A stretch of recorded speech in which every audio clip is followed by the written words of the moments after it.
Hi everyone, this is Ashley with CT Muna Digitals. I'm going to do a tutorial today to show you how to use my new cloud backdrop overlays in Photoshop. I already have my images open that I want to use, so I'm just going to go ahead and jump into it. I'm going to go up to my quick selection tool and select subject up at the top.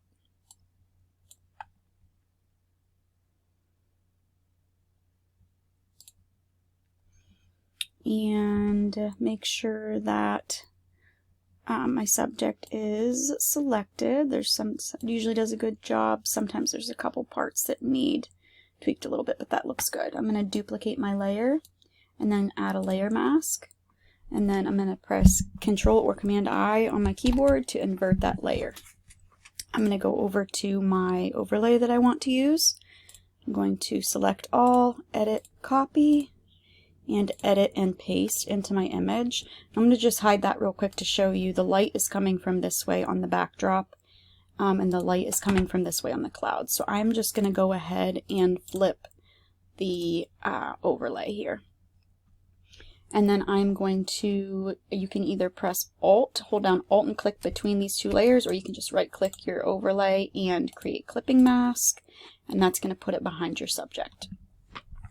Now, I've messed around with these for a little while on different blending modes. Soft light is usually, this would be really pretty to do it on soft light for this one, but for a lot of these, I've actually been leaving it on normal blending mode and then decreasing the opacity just a little bit depending on what color backdrop is behind your subject. Okay, so I'm going to, I like the brightness on her compared to the backdrop, so I don't really want to mess with that a little bit, but sometimes, especially if you have a darker backdrop, you may want to create a curves layer or an exposure layer above, your subject, above the bottom layer, and up it if you want. I think I actually did just a tiny bit. Okay, so I'm going to leave that there. If I zoom in a little bit more, I don't want the clouds to be that sharp behind her, so I'm going to go ahead and go up to make sure the overlay is selected, go up to Filter, Blur, and Gaussian Blur, and I'm going to add some blur to that to make it look a little bit more dreamy. And then I'm going to come down here to my layer mask on her. I'm going to use my white brush at about 40% opacity. And then I'm just going to brush off a bit on the bottom of her dress. And then you could just do this and just keep brushing off a little bit more and maybe clone a little bit of the clouds, but I actually included an overlay to use in this instance. So I'm going to go over to this. I'm going to go ahead and select all, edit, and copy. And make sure my top layer is selected, edit and paste. Okay, and then I'm just going to resize this real quick. I'm going to flip it so the light is matching.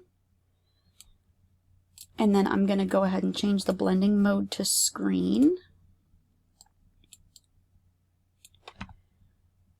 Okay, and now these clouds are a little bit brighter, so I want to add some curves.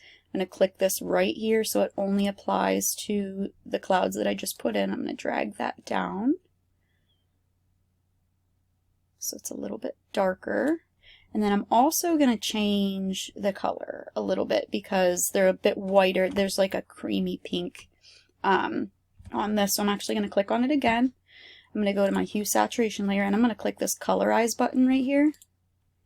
See how that just changed it to a little bit of blue, and you can drag it and you can match the color of the clouds that you're already working with, which I think that looks good.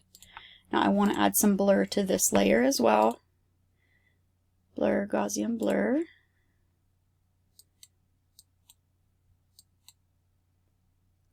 Okay.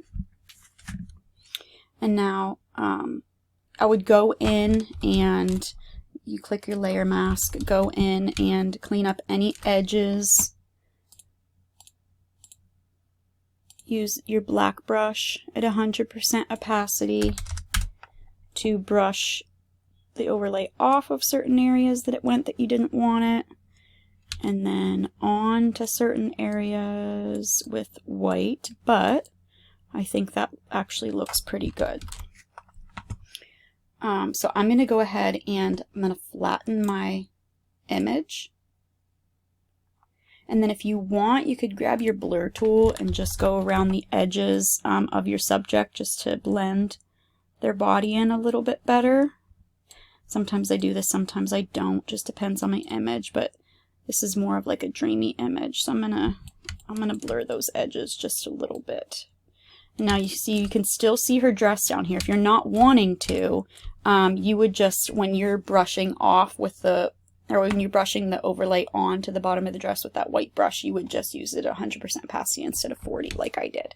But I like it to look like that and just be like a little bit of an overlay.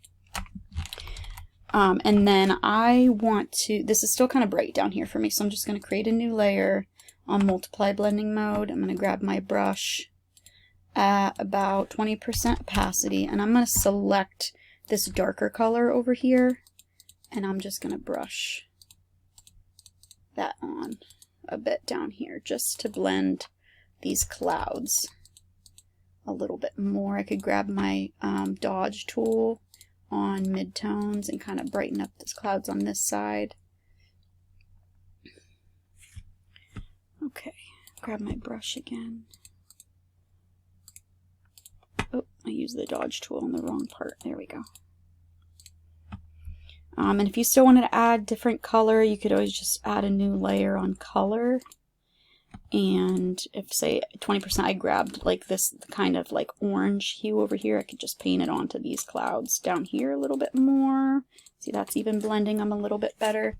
And then another thing, I'm going to flatten that again. Another thing I like to do when I'm doing composites, I think her skin tone and everything looks good for this background, but sometimes I add just a slight a solid color over the background. This is fine. I'm just going to use this color, but you can select any color you want. I sometimes do like a soft pink or purple when there's clouds like that in the background. And then I'm literally going to do this on like 5%. And it's just it adds just a little bit of haze over the image, and it kind of helps it blend a little bit better with still being subtle.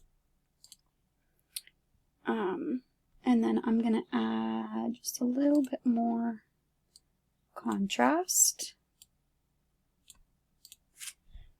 And that's it. Very pretty. I'm happy with that. Before and after. If you have any questions, I'm also going to put in like a moody cloud overlays in the shop as well, for a little bit darker clouds rather than the like dreamy ones.